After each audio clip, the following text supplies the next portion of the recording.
Hey, this is Tom May from the Menzingers, and this is Bothering the Band.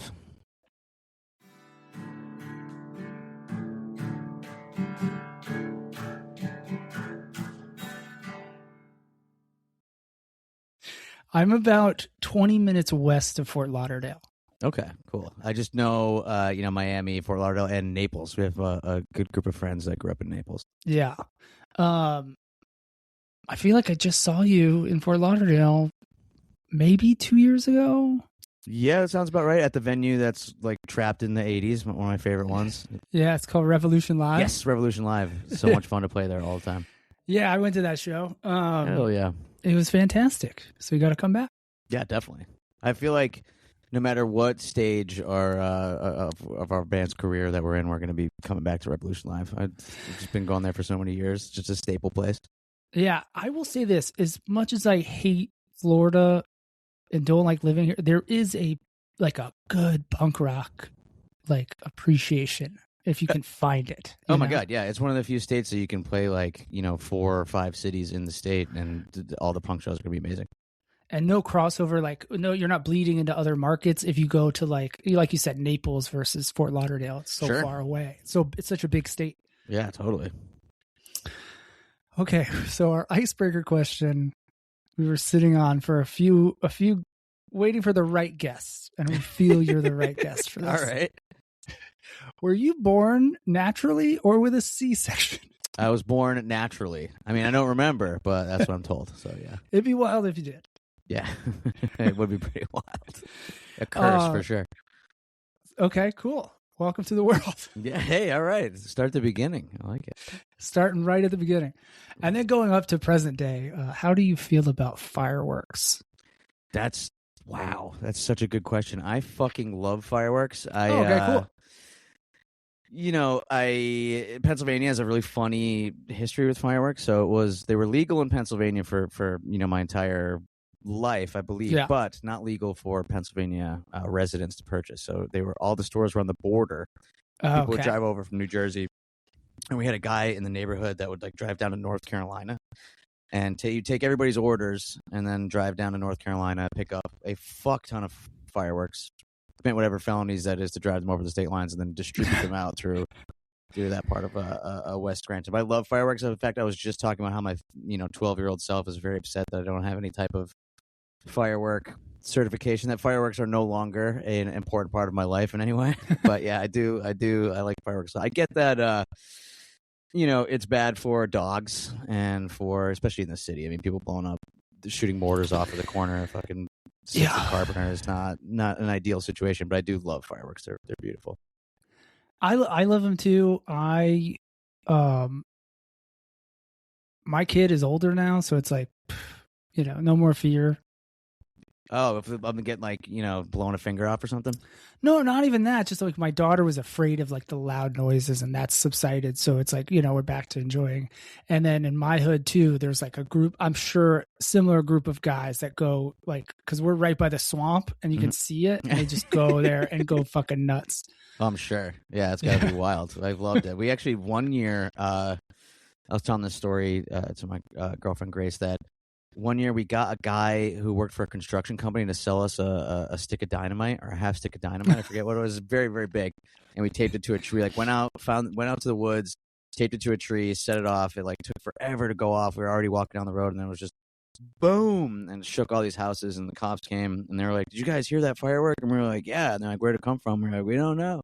But it's just really, really awful human being, some 25-year-old guy that sold a bunch of 15-year-olds of stick of dynamite. Of course. Oh, yeah. To be young again. Yeah, right. Well, you segued perfectly into this next dumb question. How long do you think it would take you to acquire a live grenade?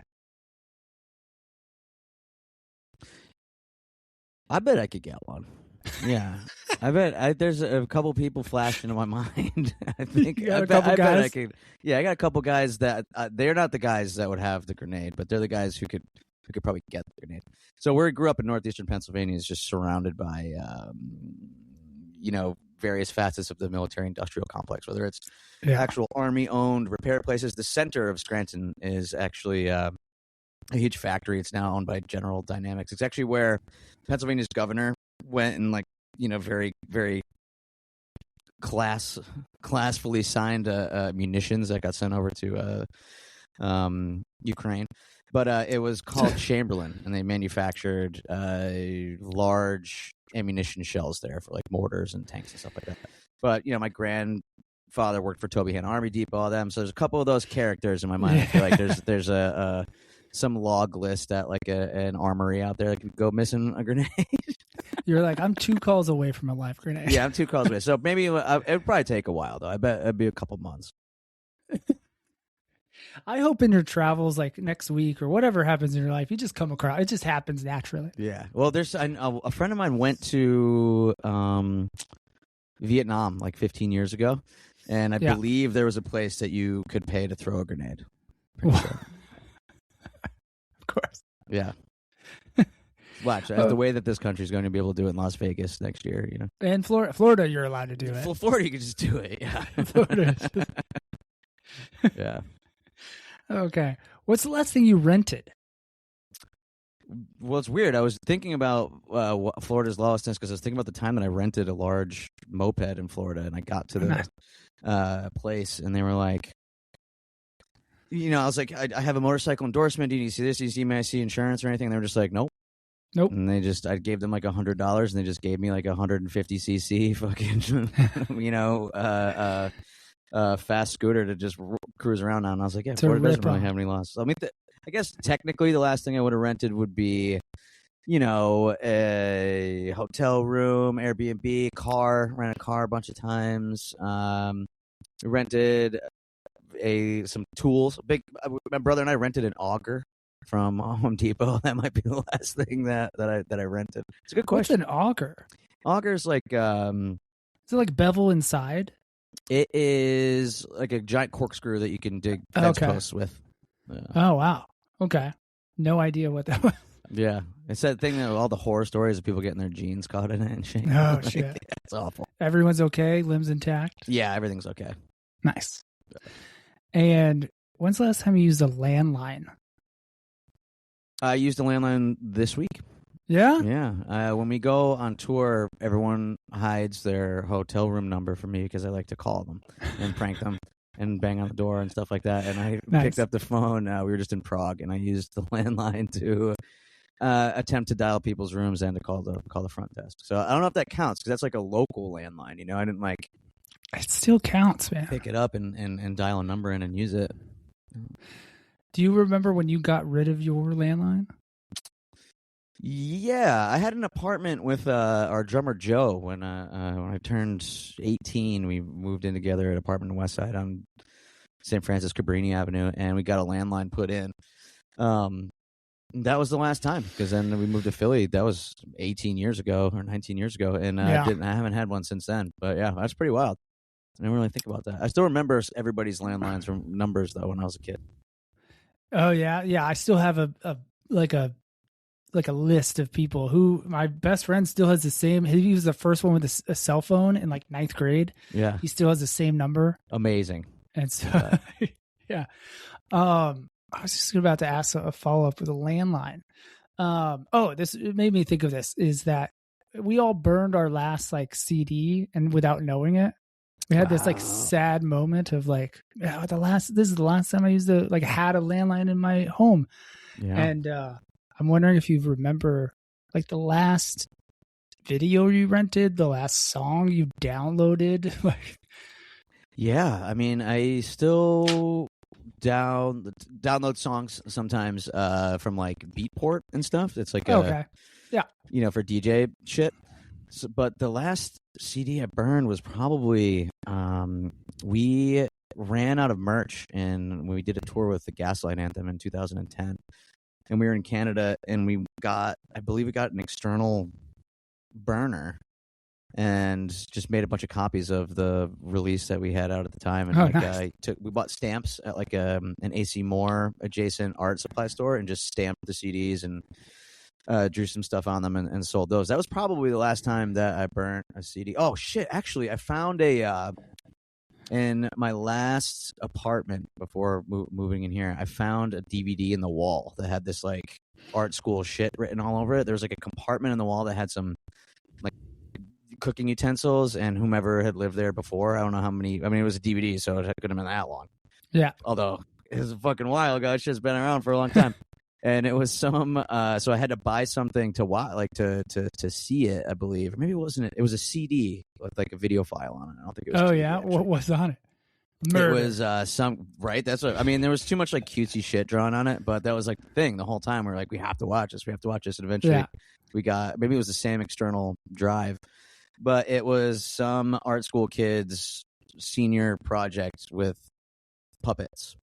So you can, I'm sure you've seen it 1,000 times of some of the equivalent of your art school friends.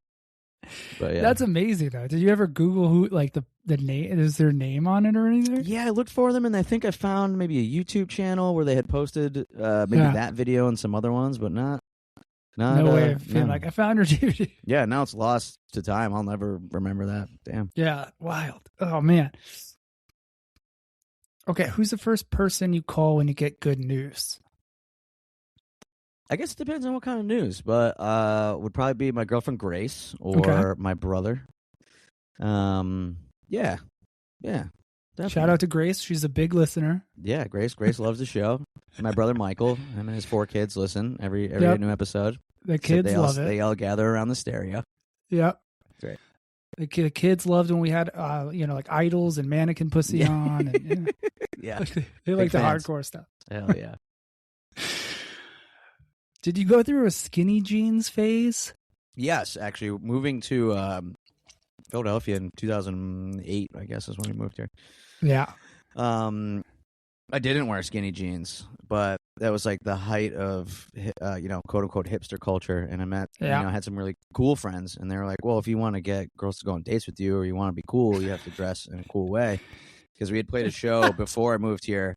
And I was using like a shoestring as a belt, and I had, Kmart jeans on, and they relentlessly made fun of us. We're like, who are these fucking assholes? Like, fuck these kids. But then my friend John Murphy took me shopping, and I got a pair of Levi 5'11", 5'10", whichever one was the skinny one.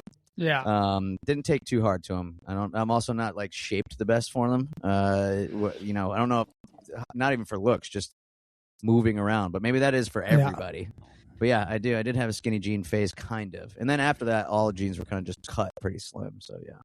But no, not an actual skinny jeans. Not like metal kids or like, fashionable kids. Not like the Strokes kind of shit. Yeah, I lived in New York, the height of that time. And I couldn't do it. I was so uncomfortable. That's where it was. Mine was. What are you going to run away? What if you got to run away? You're not getting anywhere, Damn. What if you got to jump a fence? Exactly. I could barely do anything in these. And it's just like cumbersome. You're like shifting your boxers or whatever you're wearing underneath a bunch. Some of my friends, I don't know about, I'm sure if you were there at the height of that, a bunch of my friends, they would just wear jeans made for women. So they were like skinny, I know, yeah. And those were usually like were the skinny, my buddies who were like skinny cigarette smoking, which is an aesthetic. I mean, it's cool. Of course. You see we just had come back from Europe, so it's on my mind. There's you walk past some guy smoking a cigarette, he's rail thin, reading a book, and it's like, Cyrillic writing, and you're like, all right, that's cool. That's going to be a timeless kind of cool thing. Yeah, you look cool. I get it. Yep. You ever smoke cigs? Yeah.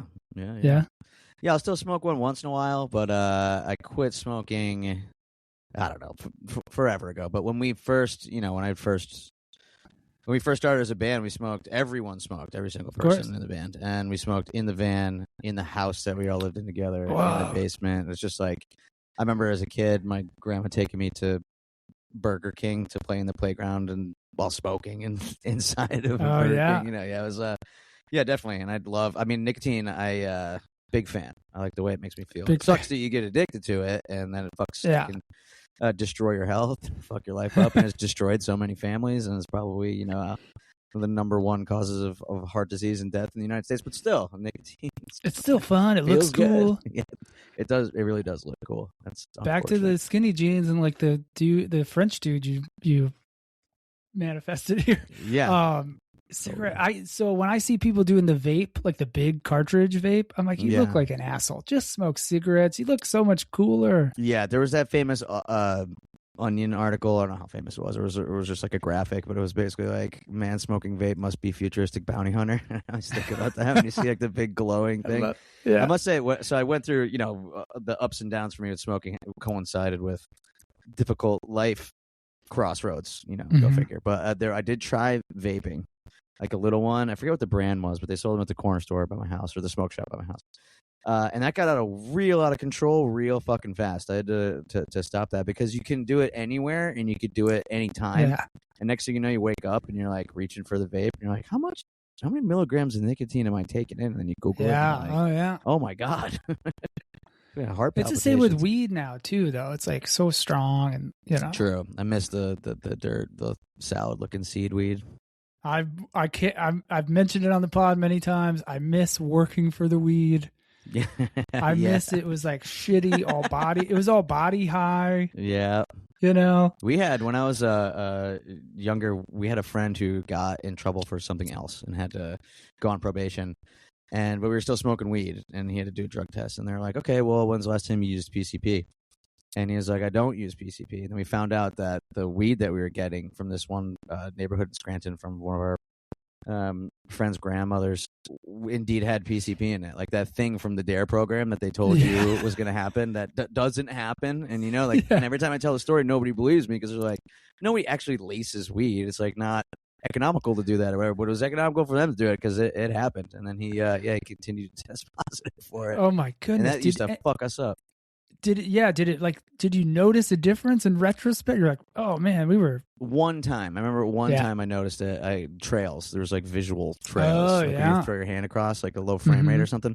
I remember that, and I just felt extremely uncomfortable and was like, okay, no more. That's enough. Oh man, that's wild. Yeah. You ever fuck with the Zins now? Yeah, especially like while drinking or something. My cousins gave me one, and I was like, oh, that's nice. Oh yeah. But nice. No, not too often, but it is like a fun nicotine. Like it's, at first I was disgusted because I just associated it with chewing tobacco. Yeah. And also the worst thing I think about Zins is people fucking leave them everywhere. It's pretty wild. Like I have every urinal that you go to in any bar in the city for the last 5 years is just full of spit and nicotine or Zin pouches. You're like, Jesus, come on, have some class. How about you? Ever fuck with them? No, man. I've never a cigarette or nicotine guy. I remember, I've smoked, while drinking here and there, but it just never clicked. I remember being very young, and you were saying the same thing. Like growing up, everyone smoked. My mom, everyone smoked. Yeah, and everyone had the same like relief when they would get a cigarette. Sure. So in my dumb child brain, I thought it was going to taste good, and I stole my mom's cigarettes. I was probably like 8 or 9. I sold my mom cigarettes. I went to the backyard with my cousin, and we both did it. And we were like, holy fuck. That's what it tastes like? Yeah, we were like, horrible. What the fuck is this? So funny. And I just never got into. Yeah, it's rough. It's like wearing, you get that relief from it, but it's like wearing really tight shoes all day just so you can take them off every once in a while. I mean, it's not True. It's the logic doesn't really hold. Yeah. I have a friend who's British, and he rolls his own cigarettes. So when we were, a long time ago, drinking days, I'd be like, roll me one of those. I just thought it was cool. Hell yeah. I mean, it brings it to another level. You got like a ritual going on. You look mysterious. It's cool. Yeah. It's like the Sherlock Holmes or something. And he was a tall, good-looking British guitar god, so it's like he's just crushing it. Yeah, he's tapping a solo with his left hand and rolling a cigarette with just his right hand. Yeah. Shout out to my friend Matt English. Hey. Do you have a default seat on your couch? I do. So much so that I had to move the cushion that was on it. Yeah.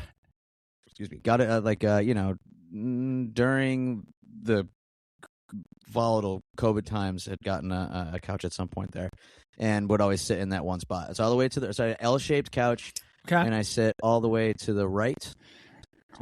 Typically, kind of been tossing it up actually though the last year or so. I gotta be honest, but yeah. Do you sit on the L part, like the chase part? No, I really thought I would, but I don't do well with lounging. I get up a lot. I'm a very fidgety kind of. Oh yeah. person, so I ended up not. In theory, I wanted the lounge part, the chaise part, because I was like, yeah, this is gonna be elegant, like a fainting couch, like something to just read a book on. But nah, doesn't hold up. Get too antsy, gotta get up. Well, you seem chill. I mean, yeah. Give it 20 minutes. All right, we'll give 20 minutes and 10 more weird questions. You'll be freaking out. How many pillows do you have on your bed during the daytime? Well, since my girlfriend moved in, there's an exponential growth in pillows that I have. Her words, not mine. My pillows were from the 1970s. This is not true. It wasn't alive in the 1970s. But yeah, there's probably 8 pillows on there. 8 pillows. Wow. Yeah, I'd say so. A significant other will really up your pillow game. It's true. Yeah, it's definitely true. It happens out of nowhere. They're just 1 second they're there. Yeah, learning to become comfortable, and now I'm wildly appreciative. It's like a little life improvement just to make things that much more luxurious. Are they all comfortable, or are some like annoyingly decorative and like uncomfortable? No, they're all comfortable. Oh, okay. Yeah. That's good. Couch is a different game. There's a couple decorative ones that aren't comfortable, which I always seem to grab first for some reason. But yeah. How do you feel about those like fur pillows? I mean, like the polar bear looking ones. You know what I'm talking about? Yeah, I mean that in theory sounds like it would be really nice. Yeah, they're uncomfortable. Yeah, make you sweat. Good. Yeah, true. Too hot. It's probably some weird forever polymer that they're made out of. Just gonna find it in your bloodstream. Mine's a real polar bear, bro. Yeah, you got real. You go down. Yeah, nice. This is Florida. You get that from the grenade guy. All that. Oh man. Oh fuck! What was I gonna say about those? Oh, did you know anyone growing up with those seat covers? Oh my god! Yes, I grew up a lot of in like mostly Italian neighborhood, and all of my friends' moms and grandmas covered all of their fucking couches with the plastic seat covers. Yeah, and you would never see them with the covers off. So it's like that's the new couch. I don't get it. I mean, I did get it, but yeah, everyone. That's so funny. You asked that. So many of my neighbors had those. Right, this couch has to last forever. Yeah, exactly. Yeah. That's so good. Do you have a favorite coffee mug, like a go-to one you use all the time? Yeah, I got 2 of them. Well, now I kind of moved from my other favorite one. I had one that was I got at Checkpoint Charlie in Berlin that has the you are now leaving the American sector one. But then I bought one at let's see, probably Goodwill or something. It's like a 2012 Waffle House mug, so it's got that weight to it. It's like ergonomic. It feels like you're doing something. It's like taking a picture with an analog camera, and you feel the whole camera bang, like click. Yeah, that's I like that coffee mug. It's heavy. It's great, and it's also I think fallen into a ritual now associated with like, oh, this is the caffeine that I'm getting. So yeah, it's like a subconscious Pavlovian, if that's the right word there. Yeah, totally. I love a big coffee mug. I don't like if you go to a diner and they're small and you're just like killing it, Yeah, hell no. You need the big fat ones, man. That's like all the diners where we grew up and the ones that are the diners down here.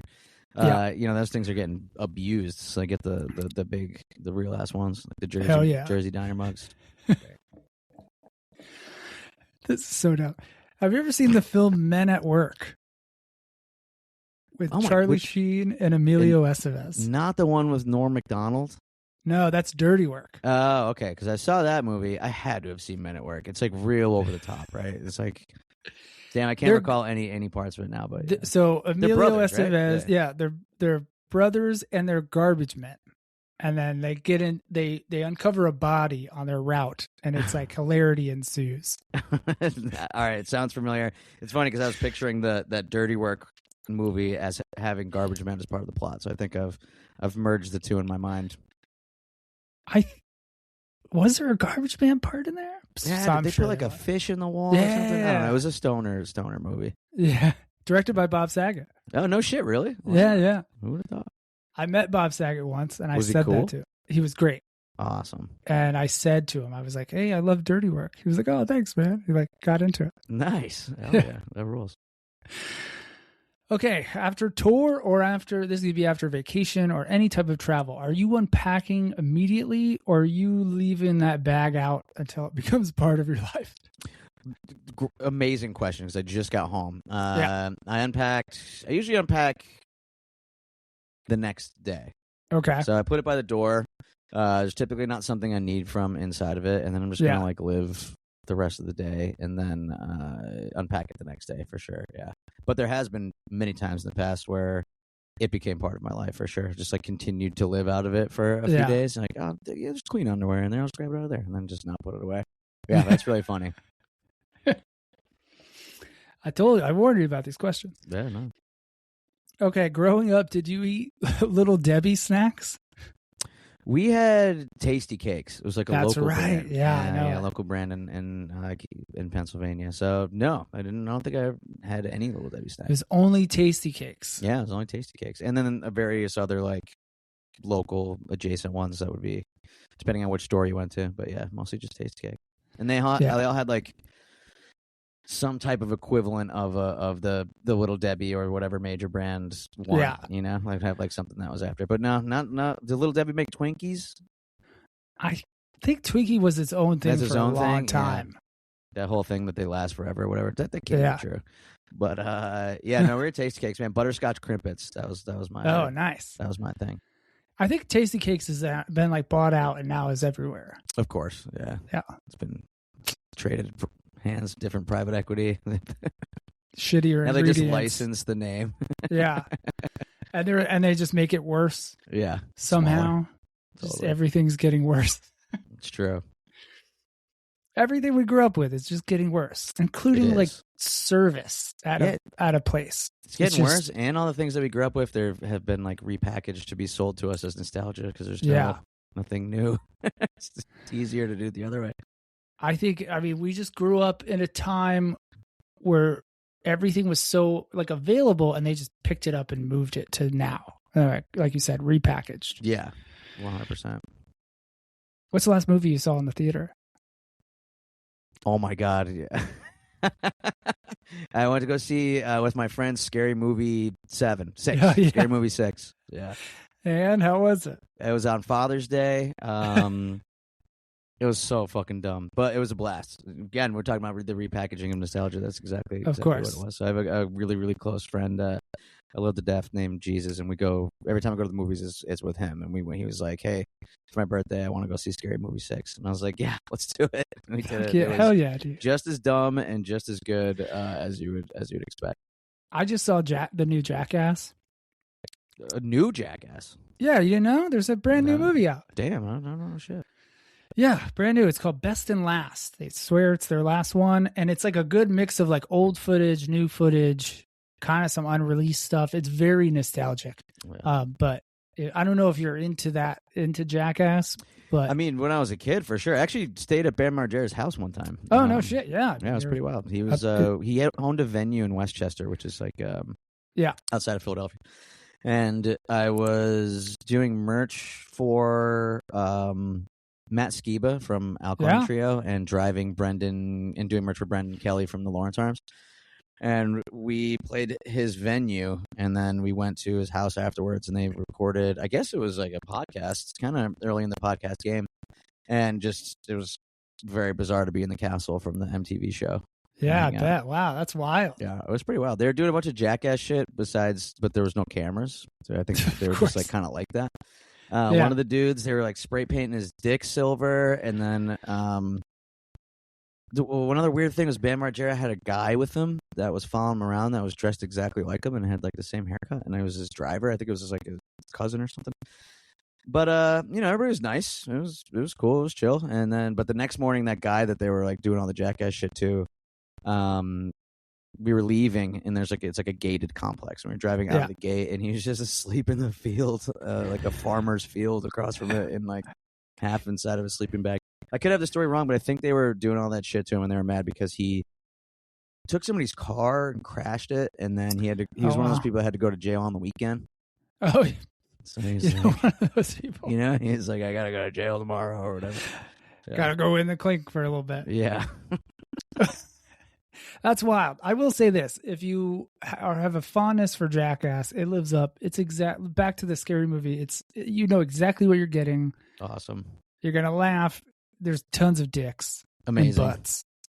But a good one to watch on the plane. Make everybody around me uncomfortable. Especially if you're in a group of like kids. Yeah. My buddy, my next door neighbor, he has a son who's like 11 maybe, and I told him, he was like, "Can I bring the kid?" And I was like, "I don't think so." Yeah. Nah, you gotta wait 3-4 more years for that one.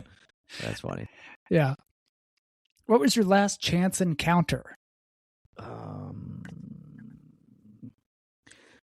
I have them a lot for sure. Like running into people randomly, especially in the way that Philadelphia is. You can walk anywhere. You know, it's like it's and a lot of people you'll end up frequenting the same neighborhoods, or you go to the same kind of place in that neighborhood. So you run into people once in a while on the street for sure. But the last chance encounter, I had a good one. Well, the first one that came to my head that I thought was pretty wild is I was taking the bus with my friend, and it was it just wasn't showing up, so we went to another route, and then and it was in a part of the city that I don't live in, and that this person doesn't live in, and it was like a stop that in a very industrial and commercial section that was all closed. Yeah. And I got on and went to go sit down, and two of my close friends were in the same exact position. They just happened to be sitting on that bus coming from a place that they would normally never go to, that we had to transfer to another one to get back. So that was kind of anticlimactic for a chance encounter, but that was I love it though. Yeah. That's like the best chance encounter. Yeah, that was the most recent one for sure. Oh yeah. Yeah.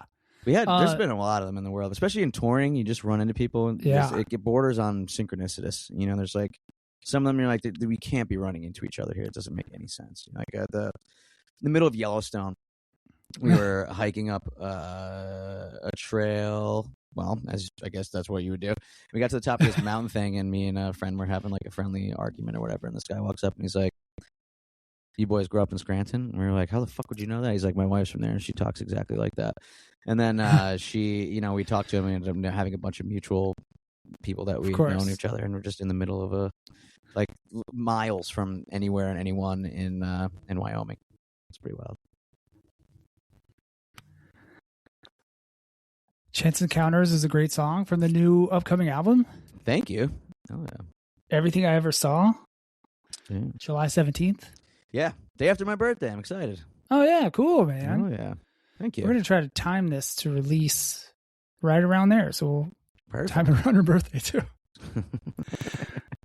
Oh man. Okay. Couple more questions. This is I just want to say real quick, I love this. This is so fun. Oh man, I'm so happy. This is exactly what we want. And also just you're doing exactly what we want. Is just these are dumb questions and you're just taking them on and going with them. Awesome. So, thank you. Hell yeah. Okay. This comes from personal experience. Okay. You're at the grocery store. You're walking around, you have a couple items in your basket, one of which you don't need anymore. Yeah. Are you putting it back on a random shelf, or are you walking it all the way back to where it goes? I am either walking it all the way back to where it goes, or I'm going to give it to the cashier and tell them that I'm not going to take it, because they have a shopping cart at the front that they put all that shit in, and then some kid's job is to go put it back. I'm not sticking something on that fucking. Hell no. Fuck that. I had too many shitty jobs in my life. I worked at a grocery store for a long time. Not doing that. So there are no wrong answers or unbothering the band. However, that is the correct answer. Specifically, the caveat of that's what I would do. I would just be like, here, I'm not going to get this one. Yeah. I'd give it back to the cashier. Oh, especially if it's like fucking sour cream or something, like something needs to go in the refrigerator. You can't just be putting that on a shelf with the fucking anchovies or whatever. I hide the eggs on like the bread, behind the bread. Aberrant behavior, however you pronounce abhorrent. I don't know. I don't think I ever said it out loud before. I worked at a grocery store too, and here's a aside is that returning of the carts. My favorite thing was to go collect them because I would fuck around for half an hour. Absolutely. It is the same thing. I didn't work as a stock boy or anything. I was a cashier. They were like, well, what are your, I think they might have looked at my grades or whatever. They're like, okay, you're good at math. You're coming to be a cashier. So it was just me and then middle-aged women from Scranton, like all these older ladies. So it was a really funny dynamic. But any job that remotely required any type of physical anything, they just made me do. So it was great. It was lots of fucking around time. Taking out the trash. You're out there for like 15 minutes. Taking out the trash. Yep. Doing the return cart. And then also you become completely you know the store like the back of your hand, which is pretty great for helping people. Yeah. Oh, that was actually a chance encounter that I had maybe last year. I went to the grocery store that I worked at, and I hadn't been there in probably 25, I guess literally probably 25 years. And there was a guy who used to come in. Well, he was much younger. He was probably like in his 20s when I had known him. And he was like developmentally disabled. And I would always talk to him. He would ask me questions. He would talk about like the stuff that he was doing that day. And this is when I was in high school, so I was probably 16 at this. And I went into this store to get something to bring to my brother's house for like a family party. And that fucking guy was there, and he recognized me by name. No fucking way. Yeah, like 25 years later. It was pretty crazy. That is incredible. That's it was awesome. really wild. It was pretty wild. That's awesome. I hope you gave him a big like hello. Oh yeah, I was like dumbfounded. I was like, can't believe you remember me. That's so cool. And he was like, I was like, trying to catch up on life and stuff. And he was just telling me how his week went. It was great. Fuck yeah, dude. And he's with his mom, and it was cool. That's amazing. You got a little cat there. Yeah, this is Fry. We love pets on the pod. There he is. He's a monster. He's a Southway street cat that made his way in here. Nice. He's like fucking huge. He's like 4 feet long or some shit. Not really, but he spends a lot of time in this part of the house. I mean, like in his space, and he loves these like run around in circles down here and shit. For the listeners, Tom's holding up the cat like Simba. Yes, yeah, you got Simba the cat in Lion King. Yeah, he can't get you. Oh man. Okay, you mentioned your grades. Weirdly enough, I don't know why a fucking part-time job. Like, we got to check your school grades. Yeah, I don't know if they looked at it. Was something like they knew my teachers or whatever. Some shit like that. Yeah. Were you good in school? Were you a good student? Yeah, I was very good at school. Yeah. Okay. Not the best, and that just sounded like a fucking unhumble asshole answering it that way. But school, I was very, very, very, very lucky. Yeah, no, I was extremely lucky that school came easy to you. Came very easily. Yeah, not the behavioral aspects so much. Fair enough. And not, I still fucked around as much as the next, but the learning part came very easily. I was really fortunate in that. Cool. And you got a good job at it. I did, yeah, kind of. Not the one they wanted me to get, but yeah. Do you have magnets on your fridge? Yeah. Oh, I got fucking real ass magnets on my fridge. I Googled it one time. I was like, like best consumer magnets. I was sick of all this shit falling off. I actually get a magnet every time I go on vacation, so I don't really get them on tour. I get a magnet from every botanical gardens that I go to. I like to go to botanical gardens while we're on tour, so I will get those. But I did Google whatever fucking magnets, and I ordered them, and you could like hang from them. It's awesome. Yeah, they're like industrial. Yeah, there's some, I forget what the alloy is. It might be like a nickel alloy or something, but they can, and they came with little hooks on them, so I think they're meant to like, hold up cabling or something like that on like a nice. duct or whatever. But I just took the hooks off, and those things strong. Well, last magnet you got vacation. What was it? Do you remember? Yeah, the botanical gardens in Little Rock, Arkansas. Oh wow! No, cool. Kansas City. Kansas City. Yeah. Okay. Yeah, it's just that one sucks, by the way, just like the Chiefs. But it's a they got the botanical gardens as per tradition, so I had to grab them. Next time you're in, if you have time in Florida, in Boca, there's what's called the Murakami Museum. Like the and writer? It's like a Japanese. No, it's that's a very famous like Japanese name. Sure. But it's like a Japanese garden. And it's oh my God. Fucking epic, dude. And it's in the middle of like suburban Boca. Oh, that sounds incredible. You're instantly transported. I love that. That's awesome. Thank you so much for the tip. I gotta check it out. Incredible. And what were we saying right before that? Magnets. Oh, are you a sports fan? Yeah, not a huge sports fan. I played sports when I was a kid. I love watching football now. Yeah. After especially just being here and how seriously everyone takes it, and it's really fun to watch. I really like how it's set up in like explosions of energy.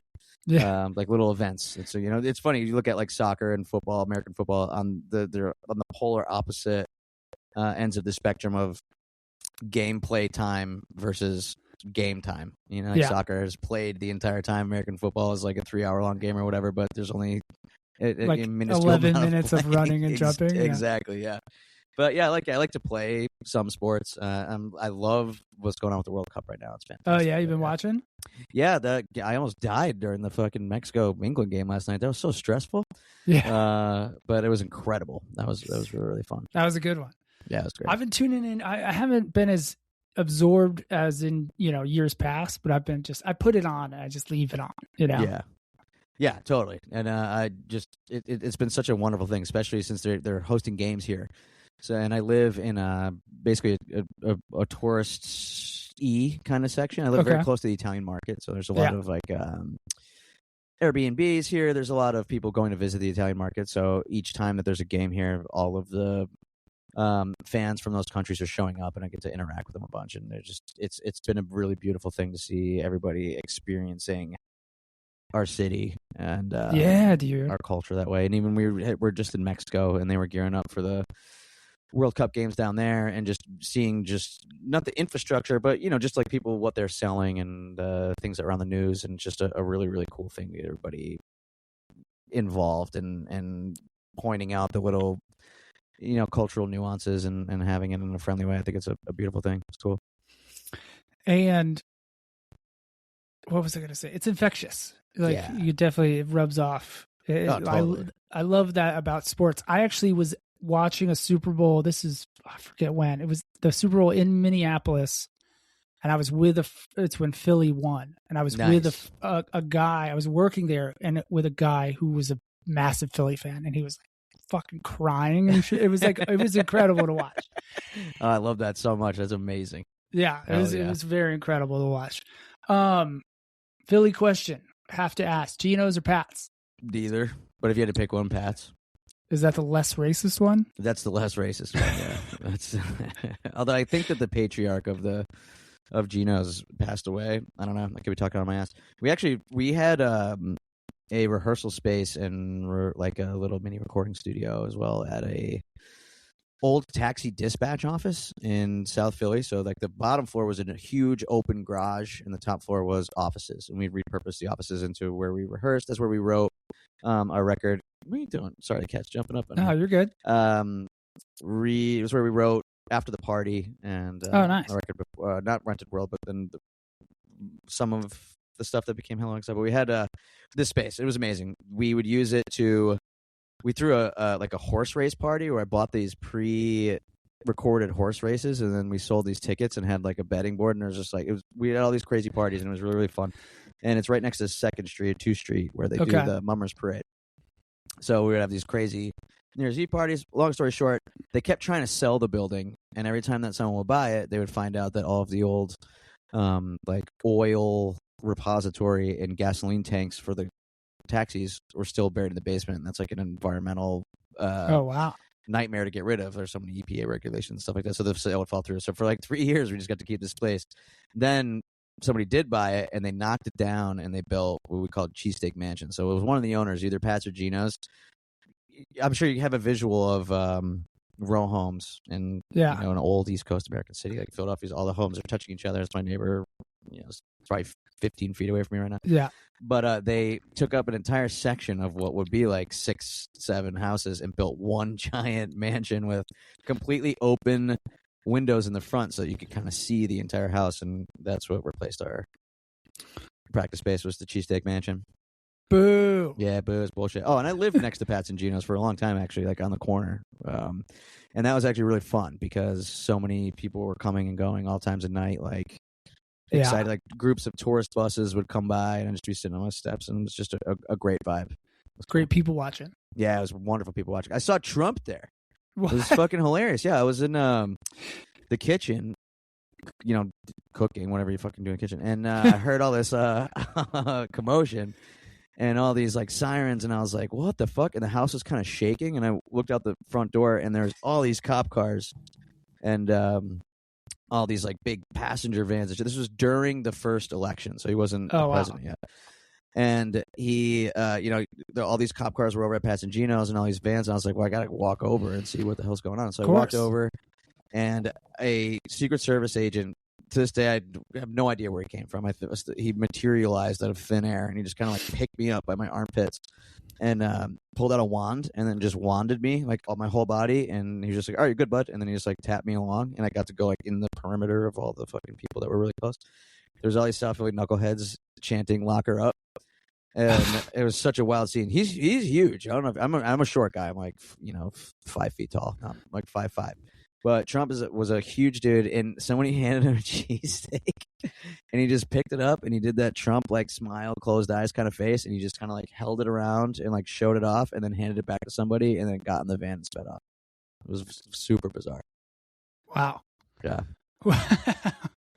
But locals don't fuck with Pats and Gina's, right? No, I mean it's hard not to fuck with something if you're like on like you're 25 and you're partying and the bar's closed and you're walking past and you're like, I could get French fries right now instantly for $3 or whatever it was back then. But yeah, locals generally don't. No, there's a lot of other space. I mean, the cheesesteaks. Here's the thing: people here will argue about what a good cheesesteak is, and most people are kind of in this zone where there just isn't a good one. You know what I mean? They'll be like, "Nah, fuck that place, fuck this place," and you're like, "Well, where do you like to go?" And they don't have an answer. Yeah, because it's just. I mean, you could have really good bread, a nice Italian fucking hoagie bun, and then it's shaved ribeye and cheese. It's not rocket science, but the Jim's on South Street is my favorite place, and there's a couple other ones. And then there's also ones where if you're like, it's not good for you, you can't eat it all the time. But if you get home from tour and I'm feeling especially like sluggish, or like I want to, you're just getting over being sick or something like that, I'll grab one. Or you need like a pick me up. There's so many spots on the corner, like a lot of the like window Chinese spots will do it, and it's super cheap, and it's just like a whatever cheesesteak. But Jim's on South Street's really cool. It burnt down and they rebuilt it in the style of a local artist named Isaiah Zagar that does glass and tile mosaics, and the whole building is done that way, and it's a real fun experience to go in there, and it's my favorite cheesesteak. And so it's good, and it looks cool there. It's like a cool vibe. It's a great place to bring. So anytime a band's coming and staying with me and we're recording or some shit like that, or somebody's visiting and they're like, I need to get one, where should we go? I'm like, we'll walk up there. Nice. And not to downplay too, if you're for the vegetarians, there's a bunch of really awesome veggie and vegan cheesesteaks too. And I like a lot of the really cool bars like Monster Vegan and good to know. Triangle. Yeah, shit rules. Sticking on the recommendation train here, can you give us a book recommendation? Sure. There's a book called, I guess it could be for anything, huh? I'm not done with the book yet. I'm reading a book called Overstory. I forget the guy's name, but somebody actually just asked me about it. I was like, I'm fucking reading that book. It's an incredible... I think I see the cover. It's like woods on the cover. Yeah. It's amazing so far. I really like it. But I would recommend American Cosmic by Dr. Diana Pasulka. It's a book about UFOs. She's a religious studies professor at one of the schools in the Triangle in North Carolina, like Duke or one of those ones. But she started a kind of like, I believe, a sociological or anthropology study about the myth of UFOs, because it got to a point where she'd seen a survey that was like more Americans believe in quote unquote UFOs than like a monotheistic God at this point. Yeah.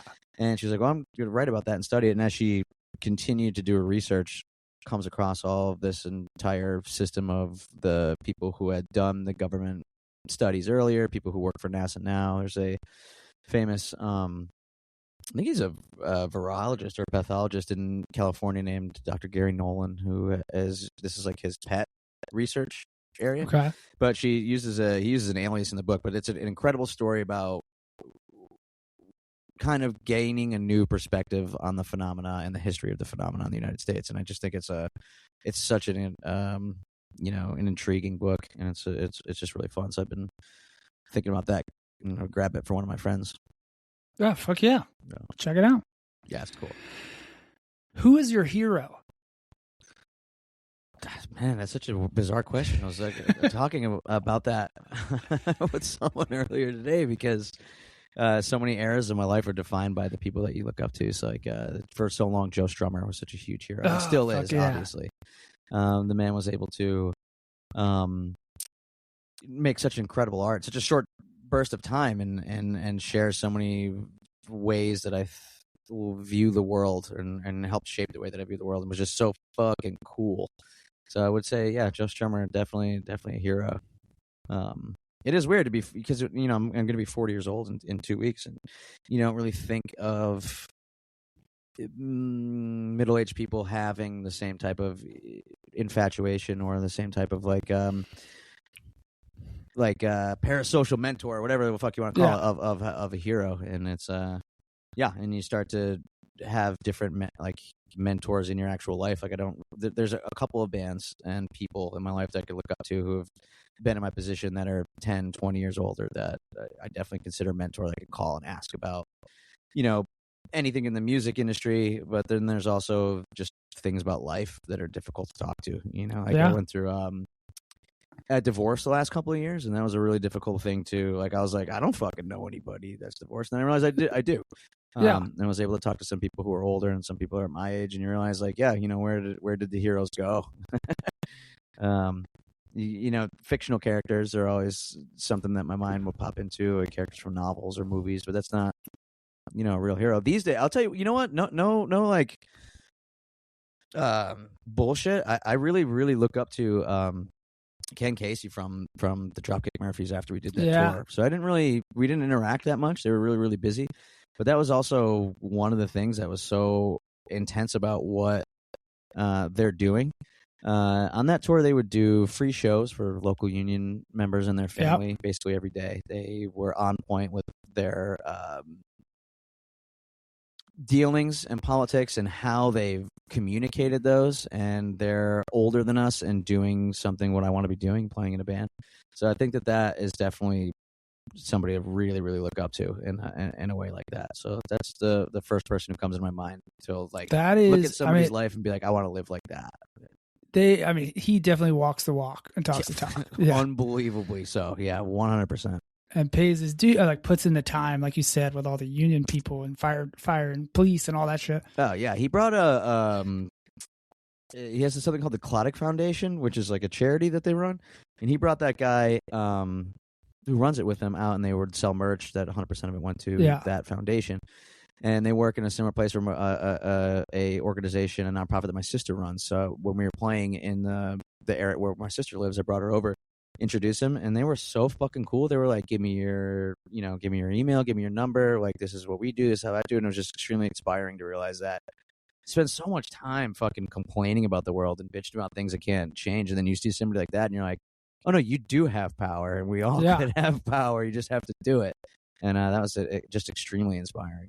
He's figured out ways to wield it in such a cool punk rock way. Oh, totally. Yeah. Fuck yeah.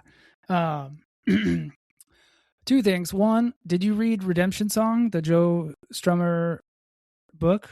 I'm not. No, I haven't read it. It's a big boy. I just read it earlier this year. It's a big boy, and I don't want to give too much away, because if you love Joe, you'll love this fucking book. Awesome. Because it really starts off at the time of his death and talking about all the people at the funeral. Oh, wow. And it's like the relationship, and then it does the flashbacks in that. It's a very cool. Oh, that's very cool. But it's a investment. Yeah, thank you for that. I'm gonna have to read it for sure. It's fucking great, dude. And then, piggybacking on the hero, we ask everyone this: if you could interview any musician, live or dead, however, in the vein of bothering the band, so very dumb questions, who would you bother, and what dumb question would you ask them? Wow, that's such a good. I already talked about Joe Strummer. I'm gonna pick Mick Jones. Oh, okay. Yeah. And I'm going to ask him when the last time he went to a Weatherspoons was, which is like the British Denny's that just carries so much of their cultural context in it. And I'm sure you'd have a good story. That's fucking perfect. Yeah. I also feel like those guys who seem, I don't know, standoffish or whatever the fuck.